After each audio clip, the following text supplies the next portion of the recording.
The hidden threads of betrayal.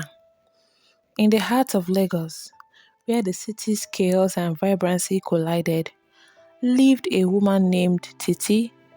She was the epitome of grace, her skin kissed by the sun, and her eyes held secrets that danced like shadows in the moonlight. She embodied charm and admiration. To the world, she was a devoted wife, a loving mother, and a successful businesswoman. Behind her polished appearance lay a thick layer of deception. It is often said that looks can be deceiving. They also give a word of caution by saying, "Don't judge a book by its cover." So the Titi everyone out there knew was far away from the real Titi veiled behind the curtains within the walls of their house. Titi's secret life began innocently enough. A stolen glance exchanged with a stranger at a crowded market, a whispered conversation in a dimly lit bar. Those seemed like simple, distant, and unattached interactions. They never would have seemed like anything to be concerned about, even to someone who had queries over Titi's morality. She loved the thrill of this forbidden passion, the taste of danger on her lips. She loved every moment she spent with her mysterious man named Nkubese. But her husband, Donnell, was not wide, unpredictable, and dangerously alluring. She was an adventurous woman, both in and out of the other room. She was vivacious, unrestrained, and all. Donnell, a hard-working businessman, was oblivious to his wife's double life. If only he had an idea of his wife's infidelity. His routines were usually engrossing and choking.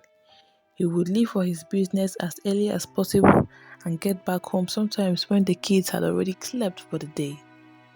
Thus, he had no clue his wife was engaged to another man for romantic satisfaction. He tried the best he thought he was doing. He would get her gifts to cover up for his frequent absence and drop tons of apologies all the time.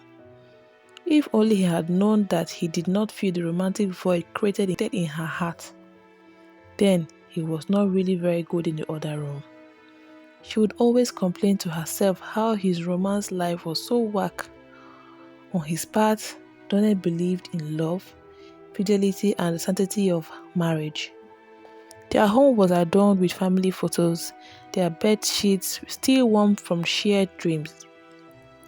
But Titi's nights were filled with whispered phone calls, secret meetings, and one too many stolen kisses. Obviously and sadly, Donnell wasn't enough.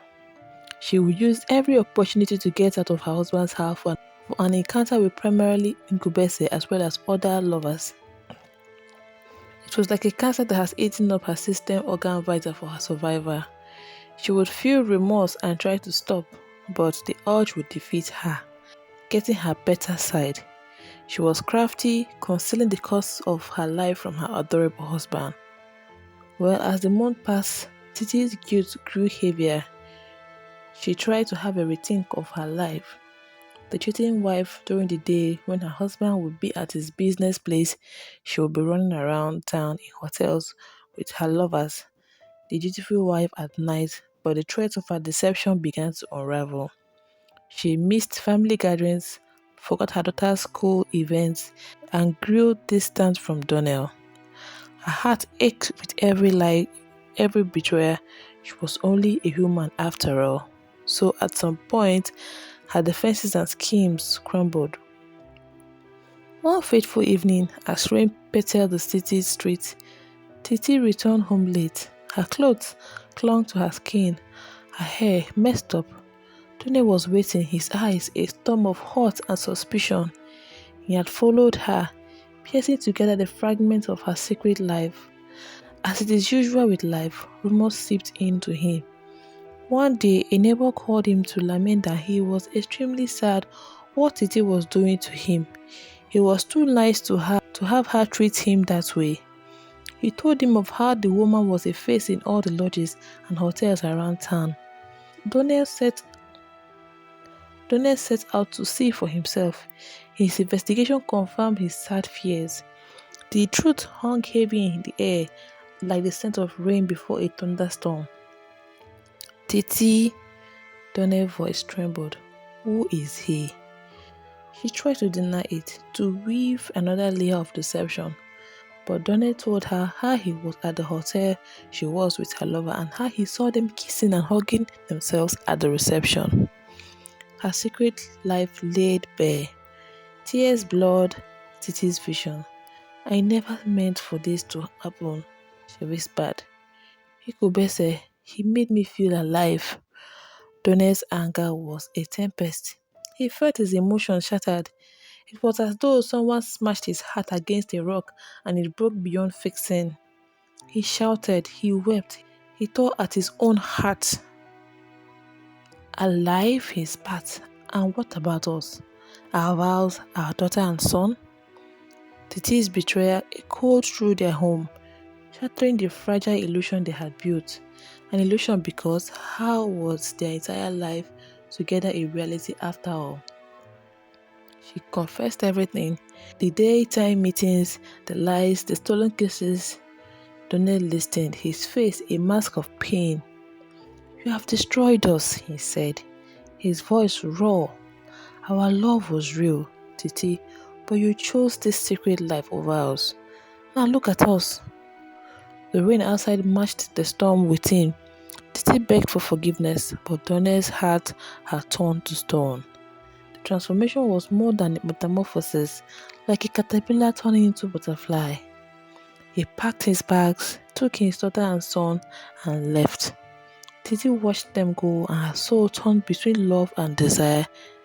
In the aftermath, Titi faced the consequences of her choices. Ikubese disappeared, leaving her with nothing but memories and regrets. She wandered the empty rooms of their home, tracing the hidden threads of betrayal. The walls whispered of lost love, shattered trust, and irreversible damage. And so, Titi learned that secret like entangled threads weave a web that ensnares not only the deceiver, but also the deceived. She vowed never to let deception poison her heart again, to mend the tangled threads of her life. But sometimes, in the quiet of the night, she wondered if love and betrayal were two sides of the same coin, a delicate balance that could tip either way. And when she would be lost in thought and contemplation, she would wonder if redemption was possible, if the hidden threads of her past could ever be rewoven into something whole and once more. She tried several times to beg her husband, but he has moved on and never to return. Titi lived all her life with regret and pain.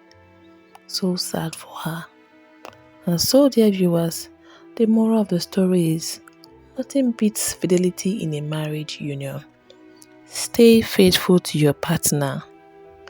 Thanks for watching. Kindly come back for more other interesting stories. Remember, subscription is free, so subscribe and turn on your notifications.